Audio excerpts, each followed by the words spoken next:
Вы к нам приедете в гости, мы будем вас слушать. Значит, меня зовут Роман Томов, являюсь первым секретарем Краевого комитета комсомола, заместителем председателя комиссии по спорту, туризму и здравоохранению молодежного парламента Красноярского края. Еще есть ряд общественных таких значимых у меня должностей, но я о них говорить не буду.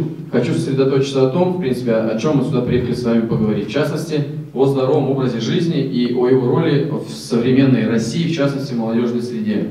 Мы представляем левопатриотическую молодежную организацию, она называется «Ленинский комсомол». Наша молодежная организация существует уже более 7 лет. У нас в Красноярском крае более 28 отделений, и наша ключевая задача – это создание новых отделений нашей молодежной организации для того, чтобы ребята могли успешно и бесплатно абсолютно заниматься спортом, политикой, творчеством, волонтерством и патриотикой. На вашей Шушенской земле, в частности, я, наверное, уже 4-й или 5-й раз. У меня даже пару знакомых с вашего поселка есть, кто-то даже у нас работает, кто-то даже является членом нашей молодежной организации.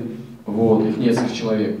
Наша группа, вот наша команда, мы до того, как приехать к вам, активно поработали в Краснотуранске, активно поработали в других районах. Вот буквально вчера мы были в Минусинске, проводили встречи в 3 колледжах, это в педколледже, медколледже, сельхозколледже. Полная аудитория была, прекрасно мы наладили взаимоотношения с молодежью. И наша молодежная организация, как одна из самых больших организаций России, мы занимаем, наверное, практически, первое место после провластных молодежных организаций, на стране более 40 тысяч человек. И наша самая главная задача – это рассказать вам и показать вам, что только при личной вашей инициативе, при каком-то патриотизме, любви к родине можно делать определенные движения, которые позволят вам стать человеком, укрепиться в этой жизни, найти новые ориентиры. Мы такая же молодежь, как и все.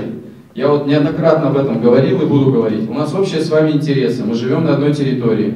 Мы любим нашу родину, у нас есть близкие, есть определенные проблемы у каждого из нас, социальные, экономические, разные. Для нас главная задача – это быть вместе и работать во благо нашей родины.